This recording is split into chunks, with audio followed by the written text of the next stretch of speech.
সূর্যোদয় ছাড়া যেমন জগতের অন্ধকার দূর হয় না,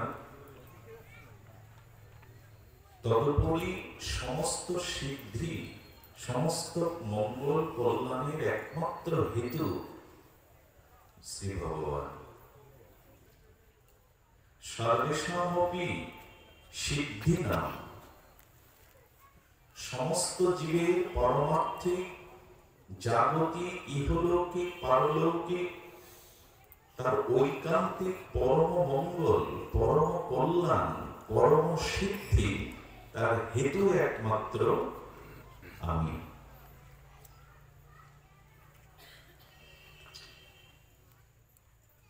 শুধু কি ভগবান সর্বকিছুর হেতু? বললেন অনন্ত কোটি ব্রহ্মাণ্ড জীবসত্তার প্রতিপালকও আমি। আমি শুধু তাদের সিদ্ধির হেতু নই, অনন্ত বিশ্ব ব্রহ্মাণ্ডের এই জীবসত্তার প্রতিপালকও আমি। এবং আমি আচার্য, আমি প্রভু, আমি ফলদাতা। আমরা মনে হয় একটু অনুধাবন করতে চেষ্টা করি যে আমি সমস্ত জীবসত্তার শুধু সিদ্ধির কারণ নই, আমি সমস্ত জীবের, সমস্ত জীব জগতের আর তাদের পরিচালনার হেতু। আমি গতি, আমি ভর্তা, আমি প্রভু, আমি নিবাস, আমি জীবের পরম সুহৃদ। এমনকি সৃষ্টি স্থিতি প্রলয়ের অধিকারী একমাত্র আমি। শুধু তার নয়, অনাদি জ্ঞানযোগের, নিষ্কাম কর্মের এবং সকল ভক্তিযোগের জ্ঞানী, কর্মী, যোগী সকলের উপাস্য, উপলক্ষ, গতি একমাত্র আমি। এজন্য যৎ করোষি যদন্নাসি যজ্জোষি দদাসি যৎ তপস্যসি কন্তেয় তৎপুরুষ মদার্পণা। তুমি সকল কিছু আমাদের অর্পণ করো। দেখুন, ভজনে খুব গভীরে প্রবেশ না করেও আমাদের সাংসারিক জীবনে, ব্যক্তি জীবনে, সমাজ জীবনে যা কিছু ব্যবহারিক ক্রিয়া আছে, সমস্ত ব্যবহারিক ক্রিয়াতে ভগবানকে স্মরণ করে করবার বিধি আছে। সনাতন হিন্দু ধর্মে প্রতিটি নরনারী আর প্রভাতে নিদ্রাভঙ্গ থেকে পুনরায় রজনীতে নিশীতে নিদ্রাভিভূত হওয়ার আগ পর্যন্ত প্রত্যেকটি কর্মই ভগবানের সমর্পিত হয়ে যজ্ঞরূপ করা উচিত। কথাটি আমি আপনাদের হৃদয়ে পৌঁছে দিতে পারলাম।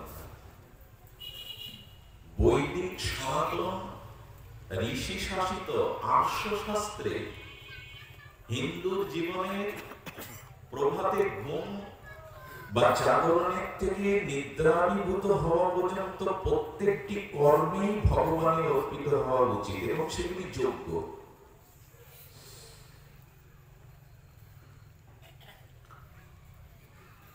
ভগবানের নাম স্মরণ যুক্ত করে ভগবানের সমর্পিত হয়ে যে কর্ম অর্পণ করা হয়, সেই কর্মের দ্বারা জীবের অমঙ্গল সূচিত হয় না, পরম মঙ্গলের কারণ হয়।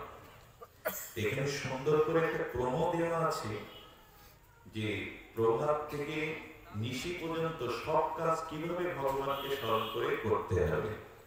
বলেন ঔষধে চিন্তায় তো বিষ্ণু। যদি কেউ ঔষধ সেবন করে রোগ নিরাময়ের জন্য কি বলা উচিত? বিষ্ণু নাম স্মরণ করে ঔষধটা খেতে হবে। ওই ঔষধটার সাথে যখন কি মিশে গেল? মহা ঔষধ মিশে গেল ভগবানের নাম। ভগবান ভগবানের নাম নিলে রোগের মহৌষধ হবে? বড় বড় সার্জারি বিভাগের ডাক্তাররা না যখন ওটিতে নিয়ে যায় রোগীকে, তখন রোগীর নিজজনদের বলে, রোগীকেও বলে, আমি কারণ নই, আমি রোগ নিরাময়ের মূল কারণ নই, তুমি ঈশ্বরকে ডাকো, ঈশ্বরই নিরাময়ের। বলে কিনা ডাক্তাররা? বলে কি মা? পৃথিবীর অন্যতম শ্রেষ্ঠ শল্য চিকিৎসক বা মেডিসিন বিভাগের যদি পৃথিবী খ্যাত কোনো ডাক্তার হয়, তিনি বলবেন রোগ সারবার একমাত্র কারণ হলেন ভগবান, আমি উপলক্ষ। ঔষধে চিন্তায় তো বিষ্ণু। তাহলে ওষুধ খেতে এবার থেকে আমরা কি বলবো? সকলে সুস্থ কিনা একথা জিজ্ঞাসা করার থেকে যদি বলা হয় সকলে অসুস্থ, কথাটা মানাবে। সকলের এখন ওষুধ খেতে হয়, কাল থেকে শুরু করে দিন। ডায়াবেটিসের ওষুধ, প্রেসারের ওষুধ, হোমিওপ্যাথির ওষুধ যা খান, ঔষধে চিন্তায় তো বিষ্ণু। মনে থাকবে তোমার, ঔষধ খেতে গিয়ে কার নাম নিতে হবে? বিষ্ণু।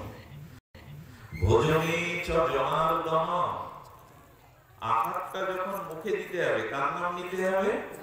একটু বলুন। জনার্দন। জনার্দন। তার মানে যে অন্নটা আমি গ্রহণ করে জীবন ধারণ করছি, আমার অস্তিত্বকে বাঁচিয়ে রাখছি, এই অন্ন প্রভুর দান। তাকে না দিয়ে গ্রহণ করাটা অন্যায় শুধু না, চৌচবৃত্তি, চুরি করা। এই জন্য ভোজনের থালা সামনে রেখে একজন হিন্দু, সনাতনী বৈদিক হিন্দুর অবশ্যই তাকে জনার্দনের নাম। আমাদের তো প্রতি ভোজনটাই ভজন।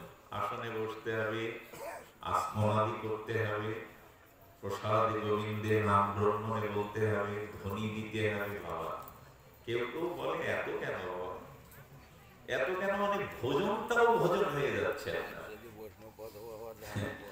32টা দাঁত মানে 16 নাম 32 অক্ষর, অর্থাৎ চিবাতে চিবাতে যদি হরির নাম করে চিবাতে পারো, ওই খাদ্য থেকে ব্যাধি সংযুক্ত হবে না। আপনাদের একটা কথা বলি, আমাদের জীবন হয়ে গেছে প্রযুক্তির দ্বারা যান্ত্রিকতার মতো যন্ত্রময়। অন্তত 20 থেকে 25 মিনিট ধরে খাদ্য খাবেন, এক এক গ্রাস অন্তত 10 থেকে 12 বার চিবিয়ে খাবেন, নাহলে রোগ আপনার আসবে, ব্যাধি আসবে। ভোজনটা সাধারণ না, এটা যোগ্য। একটি লালা গালে দিয়ে, একটি অন্নের গালে দিয়ে 10 থেকে 12 বার চিবাতে হয়। এই জন্য উচিত হলো ভগবানকে স্মরণ করে ভোজন করা। কিন্তু এখন একটা রোগ ঢুকে গেছে, শিশুদের যারা মানুষ করছেন এখন প্রতি পরিবারে, শিশুরা কিন্তু জনার্দনের নাম করে, ভগবান জনার্দনের নাম করে খেতে চায় না। যারা শিশু এখন আমাদের ঘরে, তারা মোবাইল না হলে, কার্টুন না হলে খাবে না। মোটু পাগলু, কি জানো? মোটু পাগলু, মোটু পাগলু, পাগলু আমাদের বাড়ি আছে। এটা তো হাসলেন, এটা কত বড় ব্যাধি, কত বড় অভিশাপ আপনার সন্তানকে আপনি দিচ্ছেন, আপনারা জানেন না। আচ্ছা, ছেলেকে চট দিলেন, খেলো না, মোবাইলে কারণ ছাড়া খেলো না, দুপুরে খিদে লাগবে কিনা? দুপুরে খেলো না, সন্ধ্যায় ক্ষুধা লাগবে কিনা? আচ্ছা, একদিন উপবাস হলো, তাতে কি হলো? দয়া করে এই নেশাটা ধরিয়ে দেবেন না যে কার্টুন ছাড়া, মোবাইল ছাড়া সন্তান খাবে না। ওর ভেতরে বাহিরে ওর বাহ্যিক অভ্যন্তরীণ স্বভাবটাই আপনি নষ্ট করছেন। আপনি মা, মানসিক রোগগ্রস্ত হয়ে যাচ্ছে এইটুকু বাচ্চা। এই জন্য থালা সামনে দিয়ে বসিয়ে তাকে শেখান যে ভগবানকে বলে খেতে হয়। এ আর আমরা শিখে সেখানে ধরিয়ে দিলেই ভালো, সহজে মিটে গেল। ভোজনে চ জনার্দন, কার নাম করতে হবে না ভোজনে? যদি বলো এভাবে জিজ্ঞাসা করছো কেন, স্যারের মতো, মাস্টারের মতো অপরাধ দেবেন না। আপনাদের দিয়ে বলাচ্ছি যাতে স্মরণটা থাকে। ভোজনে চ জনার্দন, শয়নে চ পদ্মনাভস্য। শয্যায় গেলে বিছানায় মাথায় বালিশটা দিলে কার নাম নিতে হবে? পদ্ম নাভাস্য। মনে থাকবে এটা ভগবানের নাম, পদ্ম নাভাস্য। কেউ কেউ বাবার কাছে কল করে, গুরু মহারাজ কাল খুব দুঃস্বপ্ন দেখলাম, খারাপ স্বপ্ন দেখলাম, কি বিপদ আসছে, কি সংকট আসছে। কেউ বাগে তাড়ায়, কারো আগুন লাগে। বিশ্বাস করুন, ঘুমাবার সময় যদি পদ্মনাভের নাম করে বালিশে মাথা রাখতে পারেন, সুস্বপ্ন ছাড়া কুস্বপ্ন আপনি দেখবেন না। রাধে রাধে জয় রাধে জয় রাধে।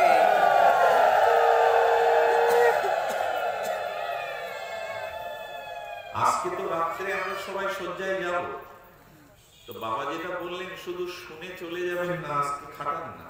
তাহলে হরি কথা শোনার সার্থক আজকে রাত্রেই এই প্রয়োগটা করুন। পদ্ম নাভাস্য বিবাহে চ প্রজাপতি। হিন্দুর বিবাহটাও যোগ্য। আগে কি বললাম? হিন্দুর সব কর্মই বৈদিক সনাতন ধর্মের প্রত্যেকটি মানুষের প্রত্যেকটি ক্রিয়া হলো যোগ্য। বিবাহে কার নাম নিতে হবে? বলুন সকলে। বিবাহ চ প্রজাপতি, ব্রহ্মা, প্রজাপতির নাম নিতে হবে। প্রজাপতি ব্রহ্মাকে বলা হয় অভিন্ন সত্তা, ঈশ্বর তত্ত্ব ব্রহ্মা। হিন্দুর কি দুর্দশা দেখুন, সনাতনী হিন্দু বিয়ের কার্ডে কিসের ছবি দেয়া হয়? বিবাহের কার্ডে বিয়ের নিমন্ত্রণ পত্রে কার্ডে কিসের ছবি দেয়া হয়? প্রজাপতি। শাস্ত্রে বলছে বিয়ের কার্ডে এই প্রজাপতির ছবি দেওয়া উচিত নয়। এই প্রজাপতি হলেন চতুর্মুখ সমকবিতা ব্রহ্মা। উনি প্রজার সৃষ্টিকারী, জগৎ স্রষ্টা ব্রহ্মার নাম হলো প্রজাপতি, প্রজার সৃষ্টি করেছেন। তাই বিবাহেতে প্রজাপতি ব্রহ্মার নাম নিতে হবে। আমি আপনাদের বলি, যারা পিতা মাতা আছেন সন্তানদের বিবাহ দেবেন, হিন্দুর বিবাহ দুর্দশাটা দেখবেন, যেখানে বিবাহ পড়াবে ব্রাহ্মণ ঠাকুর, ওখানে আলপনা আঁকানো হয়। ওই আলপনার উপরে মঙ্গল ঘট স্থাপনায়, কিন্তু বরযাত্রী নামক সভ্যই ভদ্রলোকগুলো গিয়ে ওখানে জুতো পায়ে দিয়ে পবিত্রতা থাকে কি? আলপনার পবিত্রতা থাকে, মঙ্গল ঘাটের পবিত্রতা থাকে। এরপর কি দুর্দশা দেখুন, ছেলে মেয়েদের আমরা আজও এই বৈদিক জ্ঞান দিতে পারিনি যে শুভ দৃষ্টির সময় ছেলে কি অনুভব দিয়ে সেই মেয়েটার দিকে তাকাবে, আর কোনে বা তার প্রিয় পতির দিকে কি দৃষ্টিভঙ্গিতে তাকাবে। ভগবান ব্রহ্মাকে স্মরণ করে নারী ভাববে আমি আমার দেবতাকে দর্শন করছি শুভ দৃষ্টিতে। আর যে কোনো বর রূপ যিনি শ্রেষ্ঠ, তিনি দেখবেন আমি দেবীকে দর্শন করছি। দুর্ভাগ্য কি জানেন? ওর মধ্যে বন্ধু বান্ধব বান্ধবীরা ঢুকে শুভ দৃষ্টির সময় অশ্লীল বাক্যালাপ করে। কোন পুরোহিত বলে দেয় এর মধ্যে কেউ থাকতে পারবে না, এটা যোগ্য। এখানে বরবধূরা তাদের শুভ দৃষ্টি, প্রথম দৃষ্টি অর্পণ করে আমি দেবীকে দর্শন করছি, উনি দেবকে দর্শন করছেন। বিবাহ ব্যবস্থাগুলো পৌঁছে গেছে। খাওয়া দাওয়া, বরযাত্রী গান বাজনায় মন্ত্রগুলো সঠিকভাবে উচ্চারণ। মাল্যদানটা সাধারণ না, মালা দানের সময় অনুভব করতে হবে আমি দেবতাকে বরণ করছি, আর ও ভাববে আমি দেবীকে বরণ করছি, শ্রদ্ধার দৃষ্টিতে। এবং প্রতি এই যে সাত পাক দেয়া হয়, এখানে এই প্রজাপতি বা ভগবানের নাম করতে করতে সাত পাকটা দিতে হয়। এগুলো হয়।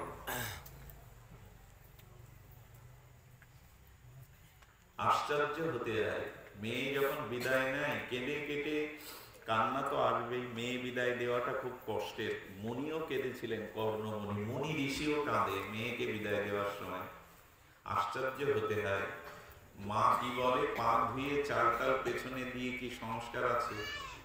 কিন্তু মা যদি বলে দিত খুকি দাঁড়া, মামনি দাঁড়া, এই গীতাটা আর এই রাধা মাধবের বিগ্রহটা নিয়ে যা, যে গৃহে যাচ্ছিস ওইখানে এই গীতা আর রাধা মাধবকে পূজা অর্চন করবি, তাহলে তোর সংসারটা হবে মঙ্গলময়।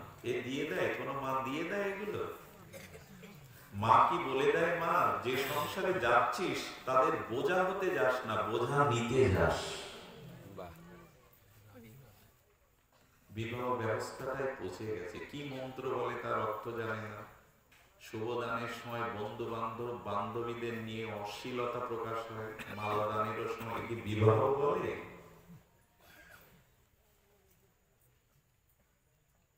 এই জন্য বললেন বিবাহ প্রজাপতি, ভগবানকে স্মরণ করে বিয়ে করো, যোগ্য রূপে বিয়ে করো, তাহলে অভিশাপ নামবে না।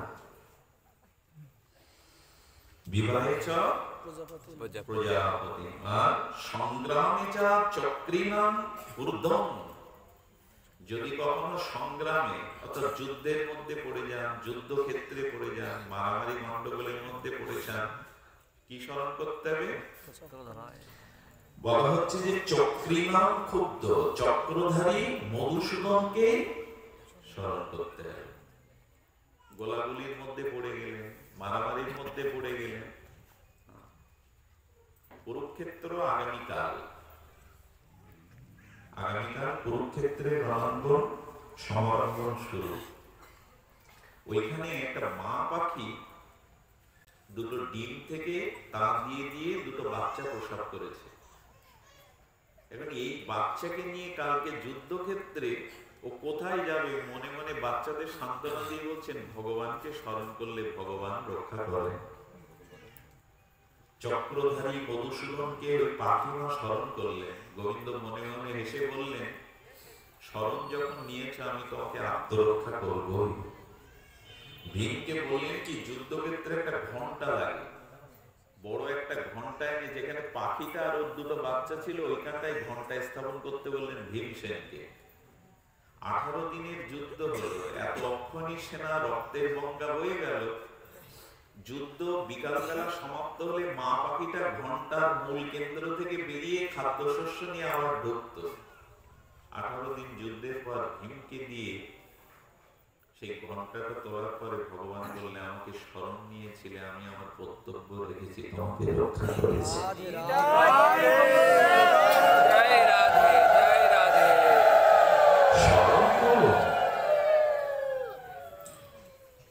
ভগবানকে স্মরণ করুন। যুদ্ধে চক্রিণাম ঊর্ধ্বম, চক্রধারী মধুসূদনকে স্মরণ কর। স্থান ভ্রষ্টা স্ত্রী বিক্রম। মানুষ পথ ভুলে যায় কিনা বাবা? গাড়িতে যেতে যেতে রোড ভুলে যায় কিনা? পথ ভুলে যায় তো। যদি কখনো পথ ভুলে যান তাহলে ত্রিবিক্রম ভগবানকে স্মরণ করতে হবে। কোন ব্যক্তি পাচ্ছেন না, পথে নির্দেশনা পাচ্ছেন না, কোথায় যাবেন দাঁড়িয়ে? বোঝা গেল না? অনেক সময় এরকম হয় না, ঘুমিও না মা, ঘুমায় না। যদি কখনো পথ হারা হয়ে যান, কোন প্রতীক না পান, ত্রিবিক্রম ভগবানকে স্মরণ করলেই কাউকে ভগবান পাঠাবে এই পথ নির্দেশনায়। তাহলে শুনুন ছোট্ট একটা ঘটনা। এখান থেকে 20 বছর আগে আমি মোটরসাইকেলে তখন পাঠে যেতাম। যেতে যেতে সুবর্ণাবাদ একটা জায়গায় পার্ক, সেখানে আমি পুরো 3-4 কিলোমিটার বিলের মধ্যে গিয়ে দেখি এক শ্মশানে উঠে গেছি। সামনে চিতা হাড়গোড় পড়ে আছে এবং সামনে একটা নদী। ওইখানে ড্রাইভার বলছে, দাদা এই অঞ্চলের কোনো কিছু আমার জানা নাই, আর আমি ওখানে বেরোবার কোনো পথ পাচ্ছি না। উপায় তো জানায়। ত্রিবিক্রম শ্রী গোবিন্দের নাম স্মরণ করার পরপরই 2 মিনিট লাগেনি, নদীর ওপার থেকে বলছেন, বিল্লমঙ্গলদা নমস্কার, ভালো আছেন? আমি এখানে, আপনি জানলেন, আমার নাম ধরে ডাকছেন, আমিও তো আপনার ওই অনুষ্ঠানে যাবো ভাগবত শুনতে। আপনি ডান দিকের একটা সরু পথ আছে, ওই পথ দিয়ে সামনে গিয়ে মূল পথ পেয়ে যাবেন, চলে যান, আমি যাচ্ছি। বিস্ময় প্রকাশ করে ভাগবত শেষে আমি ওই লোকটাকে ডাকলাম, উনি যদি এখানে থাকেন দয়া করে আপনি আমার সামনে একটু আসুন। কোন লোককে পারে দিন, কোন লোক এই নামের পর ওইখানে কেউ যায়। পথ যদি হারান হন, ত্রিবিক্রম ভগবানের নাম নেবেন, তিনি কারণা কারো দ্বারা আপনার পথ নির্দেশনা দিয়ে দেবেন। নারায়ণম নারায়ণম বিষ উৎসর্গে, বিশদ স্বর্গ বাবা শ্রাদ্ধে। শ্রাদ্ধ যখন করবেন তখন বলতে হবে কি নারায়ণায় নমঃ। নারায়ণের নাম নিতে হবে। শ্রাদ্ধ তো নারায়ণের নামে বিষ্ণুর নামে অর্পণ হয়, কিন্তু শ্রাদ্ধে যখন বসবেন কার নাম নিতে হবে বলুন না? আপনারা চতুর্থ করেন না পিতামাতা মারা গেলে? নারায়ণের নাম নিতে হবে। বিশদ স্বর্গ শ্রাদ্ধাদি কর্মে নারায়ণের নাম। শ্রীধর প্রিয় সঙ্গমে, যদি বন্ধুর সাথে আত্মীয়র সাথে মিলিত হন কখনো এক জায়গায়, তাহলে কার নাম নিতে হবে? শ্রীধরম। শ্রীধরম মানে শ্রীধর ভগবানের ওইখানে আনন্দটা, শান্তিটা, স্থিতিটা, মিলনটা বজায় থাকবে। একত্রিত মিলন হলে শ্রীধরের নাম নিতে হবে। প্রিয় সঙ্গমে, প্রিয়জনের সাথে যদি সাক্ষাৎ হয় বা মিলন হয়। বাবা আছেন এখানে, অনেক জ্ঞানী গুণীজন আছেন। শাস্ত্রে বলেছে কোন স্বামী স্ত্রী সুসন্তানের কারণে যখন সন্তান দানের, এর পেছনে কারা একটু কথা বলতে নিষেধ করো না, যদি কখনো সন্তান দানের জন্য, সুসন্তানের জন্য পিতামাতা তপস্যার দ্বারা সন্তান আকাঙ্ক্ষায় মিলিত হয়, ওইখানে যদি শাস্ত্রে বলছে যে শ্রীধর ভগবানের নাম নেয়, তার গর্ভস্থ সন্তান কোন না কোন শুভ সংস্কার নিয়ে জন্মাবে। প্রহ্লাদের মায়ের নাম কি ছিল? কয়াদু। কয়াদু। অনেকে জানা নাই তো। কয়াদুর স্বামীকে হিরণ্য দৈত্যরাজ, দৈত্যদের রাজা, যে নিজে ঘোষণা করেছে ভগবানটার কিছু নেই, আমি আমার নামই চলবে রাজ্যে, ভগবানের যে নাম করবে তাকে আমি হত্যা করব। এরকম অবস্থায় কয়েকজন চিন্তা করলো, এই দৈত্য কুলের অধিপতি স্বামীর কাছ থেকে আমাকে একজন ভক্ত সন্তান জগতে আনতে হবে, নাহলে এই কুল উদ্ধার। সন্তান জন্মদানে, সুসন্তানের আগমনের প্রায় ৭৫% মূল কারণ হলো মা। শুভ সন্তানের বা অশুভ সন্তান ২৫% কারণ হলো পিতা। তো কয়েকজন মনে মনে চিন্তা করলেন, হে বিষ্ণু, হে গোবিন্দ, আজকের দিনে আমি গর্ভধারণ করব। এই গর্ভধারণের আজকের দিনে উনি চোখের জলে অন্তরালে ভগবান বিষ্ণুকে ডেকে বললেন, প্রভু, আমার স্বামীকে যে কোনো ভাবে তার কানে তোমার নাম যেন আজ প্রবেশ করে, যে কোনো ভাবে। কাঁদলেন, প্রার্থনা করলেন। হিরণ্যকশিপুর উনি গিয়ে যে ধ্যানে বসেছেন, সঙ্গে সঙ্গে একটা পাখি এসে বিষ্ণু বিষ্ণু, তোতা বলে তো অনেক সময় বিষ্ণু বিষ্ণু বলছে, বললেন শত্রুর নাম কেন নেয়? উনি ওনাকে হত্যার জন্য উদ্যত হলেন। আবার অন্য জায়গায় গিয়ে বললেন বিষ্ণু বিষ্ণু, সারা দিন এই নাম কানে গেল, শত্রুর নাম। রাত্রে যখন গর্ভধানের সময়, তখন বলছে, আপনি জবধান থেকে আজকে এত বিচলিত হয়ে এলেন কেন? বললেন, আর বলো না, যেখানেই বসি সেখানে একটা পাখি এসে বিষ্ণু বিষ্ণু, আমার শত্রুর নাম, আমি তোকে পেলে হত্যা করে দিতাম। ওখন আবার বলাচ্ছে, কি বলেছে বলো, কি নাম? বলে বিষ্ণু বিষ্ণু। এই কয়েকটা নামের কারণে গর্ভে প্রহ্লাদ এসেছিল হিরণ্যকশিপুর বশে। আমরা অনেক ভারী ভারী কথা শুনতে আসি, কাহিনী শুনতে আসি মানুষের জীবনে, এগুলো শাস্ত্রের কথা। সন্তান জন্মদান নিছক কোনো ক্রিয়া নয়, এগুলো তপস্যা। সন্তান হলো তপস্যার ফল। স্বামী স্ত্রীর মনোভূমি মিলনের সময় যে মনোভূমিতে থাকবে, সেই জাতীয় স্তরের সংস্কারের আত্মাটা ওখানে আসবে। আমি গতদিন আপনাদের এই কথাটা শুনিয়েছিলাম, কবির মুনি, যে একটা শিশু ছোটবেলা জন্মের দিন থেকে 20 দিন একটানা কাঁদছে, রাত্রে ঘুমায় না। শিশু যদি কাঁদে, জানতে হবে কোনো অসুখ নিয়ে জন্মেছে। তাকে বহু ডাক্তার দেখানোর পরে ডাক্তাররা বললেন, এই শরীরে কোনো ব্যাধি নাই। শেষে এক মনোবিজ্ঞানীর কাছে, এক মনোরোগ বিশেষজ্ঞের কাছে যাওয়ার পরে স্বামী স্ত্রীকে ডেকে শুনছে, আমার সাথে মিথ্যা বলবেন না, সন্তানের বাঁচানোর কারণে সত্য বলুন, আপনারা দুজন কি মদ খেতেন? স্বামী স্বীকার করলো, স্ত্রীও স্বীকার করলো, আমি ওনার সাথে মাঝে মাঝে মদ খেতাম, ও যখন গর্বে তখনও খেয়েছি। বললেন ওর রক্তের ভিতরে মদের নেশা নিয়ে জন্মেছে, মদের জন্য কাঁদছে, কি করবেন এখন? আমি গল্প শোনাতে এই আসনে বসিনি আপনাদের। উত্তর ভারতে ঘটে যাওয়া ঘটনা। ডাক্তার 1 গ্লাস জলে 1 চামচ মদ মিশিয়ে দিলেন, ওর থেকে 1 চামচ খাওয়ানোর সাথে সাথে ম্যাজিকের মতো কান্না বন্ধ হয়ে গেল। ওর রক্ত সংস্কার মদ চাইছে, কারণ গর্ভ থাকাকালীন এই ব্যবহারটাই পিতামাতা করেছে এর উপর। রতিকালে উদ্দীপনী শুভ সংবেগ প্লাবন ছাড়া নারীর মনের বিপাক যেমন সন্তান পায় তেমনি ধারা। একই মার গর্ভে শিষ্ট দুষ্ট দুরকমের সন্তান হয় কেন? সন্তান আহ্বানের সময় যেরূপ মনোভাব বিরাজ করে মায়ের মনে, যেরূপ শ্রদ্ধা বিরাজ করে স্বামীর উপরে, সে জাতীয় সংস্কার নেমে আসে। এগুলো আর কবে আমাদের ভিতরে এই তপস্যাটা আসবে? কারণ 200 বছর হতে চললো একজন রামকৃষ্ণদেব আসেননি, 200 বছর হতে চললো একজন বিবেকানন্দ আসেননি, অনুকূল ঠাকুর স্বামী প্রণবানন্দ আসেননি, একজন রবীন্দ্রনাথও জন্মায়নি। এর কারণ কি? থেমে গেল কেন এদের আশা? এরা আসতে চাইছে না, আসতে চাইছে, ভালো গর্ব পাচ্ছে না, ভালো পিতা মাতা পাচ্ছে না। এখানে বিমান লাগবে তোমার এই গোপালপুরে? না। অ্যাক্সিডেন্ট ছাড়া বা কোনো কারণ ছাড়া বিমান লাগবে? এয়ারপোর্ট না থাকলে বিমান লাগবে? তো ভালো গর্ব না পেলে ভালো মহাত্মারা আসে। এগুলো মেয়েদেরকে শেখান, চুল বাঁধতে বাঁধতে এই ঘটনাগুলোই তাদের শেখান। মা এইভাবে সুসন্তান হয়, এইভাবে স্বামী ভক্তি করতে হয়, আর শেখান। সন্ধ্যার পরে আর ঠাকুরমা রামায়ণ নিয়েও বসে না, দাদুর কাছেও শোনে না মা দাদু সীতাকে, রামকে, এখন রিমোট হাতে, সন্ধ্যা হলেই রিমোট হাতে, নাহলে মোবাইল হাতে।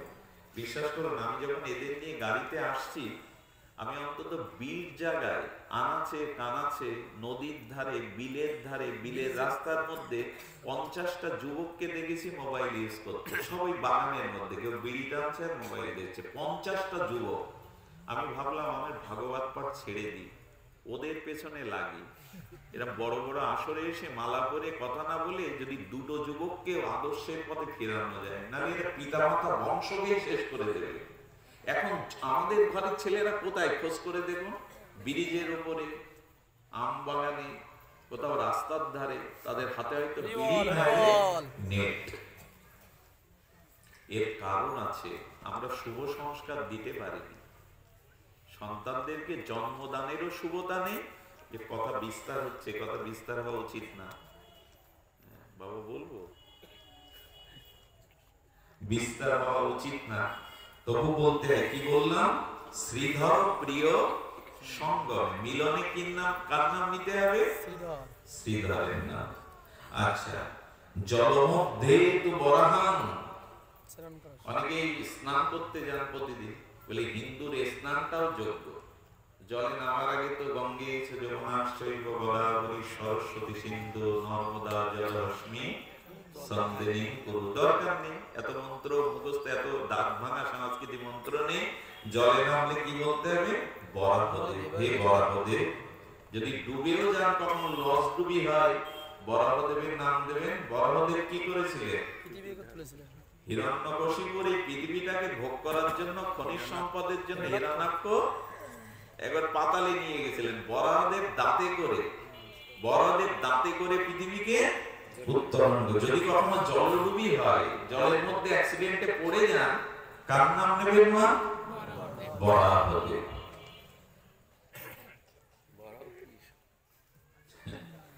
জলতু জলতান্ত বরাহম, আর পাবকে জলসাইনম, জলে পড়ে গেলে কাননে নরসিংহষ্ট।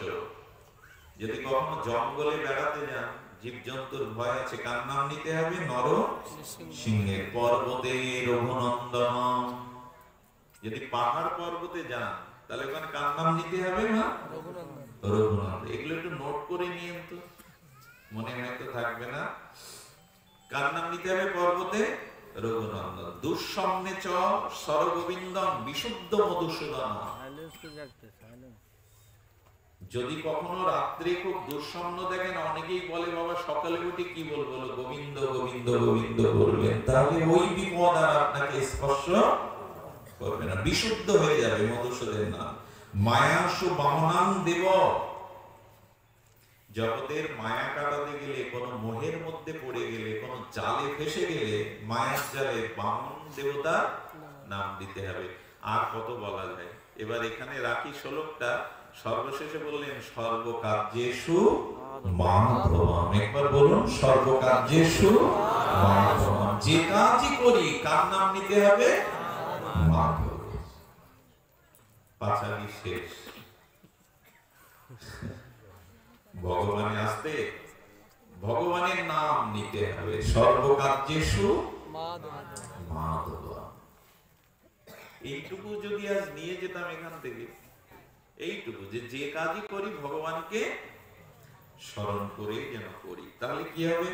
সর্বেষামপি সিদ্ধিনাং হেতু পতিরং প্রভু পতিতং প্রভু, তখন তিনি আমার প্রভু হবেন। দেখুন, ভগবানের নাম দিলে ঘর জ্বলবে না। কি জ্বলবে না? আমাদের সব ঘর জ্বলছে কিনা এখন সংসারে? স্বীকার করবো তো? সব ঘরে আগুন লেগেছে কিনা? আমার অশান্তির আগুন জ্বলে কিনা আমাদের ঘরে? দেখা যায় না, কিন্তু জ্বলছে। স্বীকার না করলে ভেতরে জ্বলছে সবার, বাইরে কিছু বলবে না, ভেতরে জ্বলছে। এই ঘর পুড়বে না। আচ্ছা, হনুমানের লেজে রাবণ কি করলো? সব লঙ্কাবাসীদের বললো ঘি পটি নিয়ে আসো, তেল ঘি পটি কাপড় যা আছে হনুমানের লেজে বাঁধলো। হনুমানদের লেজে আগুন দিতে বললেন রাবণ, যে ওই লেজে আগুন দাও, পুড়ে মরো। সংকেত কি জানেন? খুব মন দিয়ে শুনুন কথাটা। তুলসীদাস গোস্বামী বলছেন, কাউকে অশান্তির আগুনে জ্বালিয়ে পুড়ে মারতে গেলে এখান থেকে শিক্ষা না। আজকাল এক সাধুর যদি বেশি সুনাম হয়, এক বক্তা যদি একটু সমাজে বেশি সুনাম হয়, তাকে আগুন ধরানোর জন্য অন্য লোক লেগে যায়। ওর কেন সুনাম হবে, ওকে কেন লোক এত ডাকবে, ওর কেন এত হিংসা? তো সবখানে, আগুন তো সবখানে। একটা সতর্কবাণী দেই, প্রতিহিংসার দ্বারা কাউ যদি পোড়াতে যান, হনুমানের কাছ থেকে শিখুন, তাকে পোড়াতে পারবেন না, উল্টে আপনি পুড়ে মরবেন। কারো যশ, কারো খ্যাতি, কারো জীবনে এগিয়ে যাওয়া যদি সহ্য না হয় আপনার, আপনি যদি তার পেছনে ওই হনুমানের মতো আগুন জ্বালাতে যান, আগুনটা উল্টে আপনাকে পোড়াই দেবে। কাউকে পোড়ানোর কথা ভাববেন না হিংসার দ্বারা, আপনি পড়বেন তার দ্বারা। কি সংকেত দিয়েছে রামায়ণ। এখন হনুমান সমস্ত লঙ্কা পোড়ালো, একজনের ঘর পড়েনি। একজনের ঘর পড়েনি। কার ঘর মা? বাবা, কার ঘর পড়েনি? একটু কথা বলুন। বিভীষণের ঘর। কেন পুরো লঙ্কা পড়বে? বিভীষণের ঘর তো লঙ্কার মধ্যে, পড়লো না কেন? পুরো লঙ্কার মধ্যে তো বিভীষণেরও একটা ঘর, আর উনি ছোটখাটো ঘরে থাকতেন, রাজপ্রাসাদে থাকতেন না। তা পুরো লঙ্কা পড়বে, অথচ বিভীষণের ঘর পড়বে না কেন? হনুমান যখন আগুন দিতে দিতে যাচ্ছে, তখন দেখলো একটা ঘরের সামনে লেখা জয় রাম জয় রাম জয় শ্রীরাম। আর দেখলেন একটা তুলসী মঞ্জরি, ওই বাড়ির আঙিনাতে একটা তুলসী মঞ্জরি। হনুমান তখন বললেন, এই বাড়ি থেকে কোনো চাঁদা যায়নি, আমার লেজ পোড়ানোর জন্য, আগুন ধরানোর জন্য এই বাড়ি থেকে কোনো কাপড় ঘি। বোঝা যাচ্ছে আমার কথা? বলি দেওয়া উচিত নয়, বলি উঠে গেছে। এখন বলি দিলে লিস্ট দেখে, বলি দেওয়ার যে মাংসগুলো লিস্ট করে প্যাকেট করে, কে কে চাঁদা দিয়েছে তার বাড়ি পাঠায়। হনুমান বলছে, এই বাড়ি থেকে আমার কোনো চাঁদা যায়নি, তো যেহেতু চাঁদা যায়নি, এই বাড়ি আগুন দেব না, আমার প্রভুর নাম আছে তো এই বাড়ির দরজায়। আগুন কাউকে এরকম ক্ষমা করে বলছে, এই বাড়ি আমার প্রভুর নাম আছে, আর ভক্তি দেবী আছে বৃন্দাজি, এই বাড়িতে আমি আগুন দেব না। একে কি সংকেত দিচ্ছে? যার গৃহে ভগবানের ভজন আছে, হরি নাম আছে, তুলসী মঞ্জরির সেবা আছে, ওইখানে অশান্তির আগুন খুব বেশি লাগবে না। শত দুঃখের মধ্যে, সংকটের মধ্যেও তারা শান্তিতে থাকে, আগুন লাগেনি।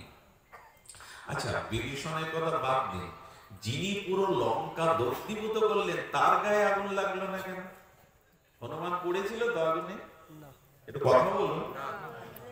আচ্ছা, আগুন ক্ষমা করবে কেন? তো হনুমানের গায়ে পড়েনি কেন? মা সীতাই প্রশ্নটা করেছিল, বাবা তুমি যে পুরো লঙ্কা পোড়ালে, তোমার আগুন তোমার গায়ে লাগলো না কেন? একটা লোমও পুড়লো না।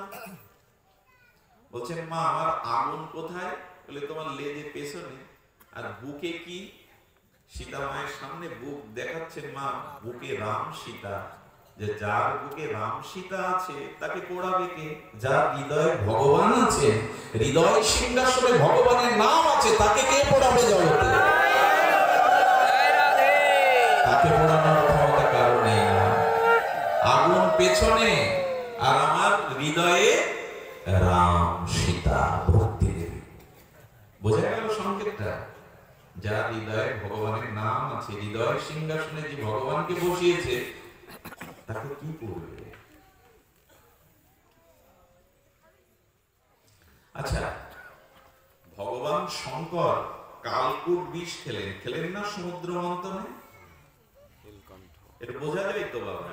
সকলের জানা, ভগবান মহাদেব সমুদ্র মন্থনে যে বিষ উঠেছিল, বিষ্ণুও নেয়নি, ব্রহ্মাও নেয়নি, দেবতারা। শিব ঠাকুরের মহিমা এখানে বললো, আমি বিষ নিলে যদি অন্যরা অমৃত পায় দাও। আহা, কি মহিমা ভগবান শঙ্করের! সেই বিষ নেওয়ার পরে বিষ কোন পর্যন্ত গেল? তো কথা বলুন, কণ্ঠ পর্যন্ত। কি নাম হলো ওনার? এই কারণে নীলকণ্ঠ। আমি আপনাদের বলাচ্ছি কেন জানেন? ভগবানের নামটা উচ্চারণ করলে কল্যাণ হয়, শ্রবণের সাথে সাথে কীর্তন হয়ে যায়। আর একটু ঘুম টুম ভাঙে, সবাই কথা বললে ঝিমানি ভাঙে।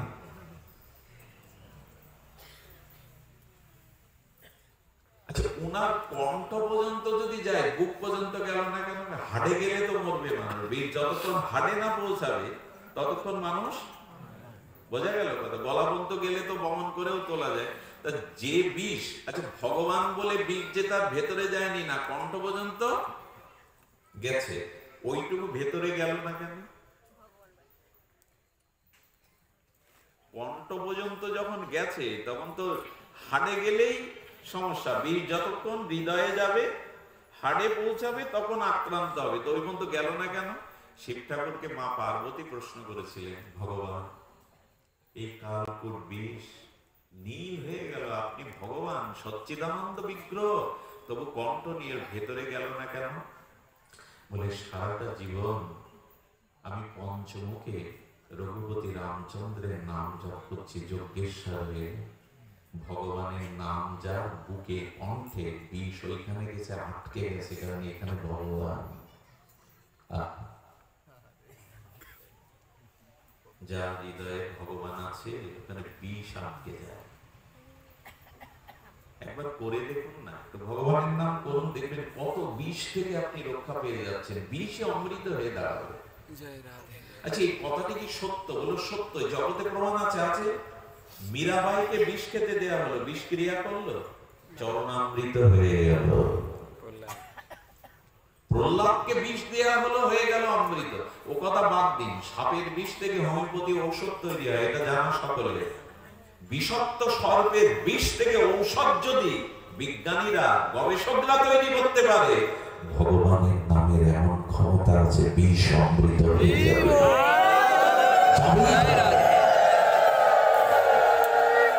যার হৃদয়ে ভগবানের নাম, ওখানে বিষ ঢুকবে।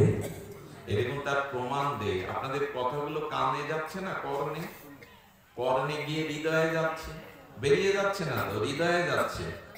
এই জন্য আপনাদের মনে এখন বিষময় কোনো বিষের চিন্তা নাই, সংসার চিন্তা। এখানে তো নারী পুরুষ আছে, কারো কোনো কাম বা কামনার চিন্তা এখন উদয় হচ্ছে না। যার কর্ণ দিয়ে ভগবান কথা, হরি কথা হৃদয়ে যায়, সেখানে কোনো বিকার বা কাম আসতে। কত বড় সংকেত এগুলি, কত বৃহত্তম সংকেত।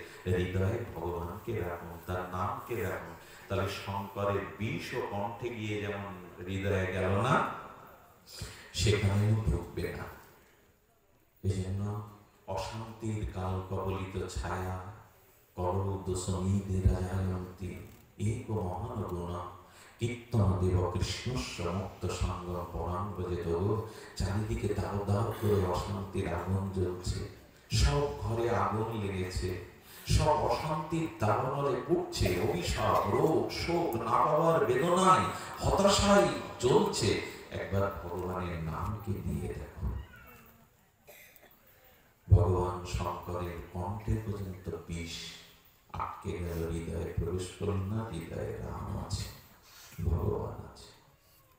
এই জন্য বাবা আলোচনা করে রেখে গেছেন, পূর্বের যিনি আলোচনা করেন সেইখান থেকে শুরু করতে হয়, পরবর্তী বক্তার দায়িত্ব হলো শেখায়। সেই জন্য উনি নামে রেখে গেছেন। আমি আপনাদের বারবার কিন্তু ঘুরিয়ে ফিরিয়ে ওই ভগবানের কথা, ভগবানের নামের কাছে নিয়ে যেতে চাইছি।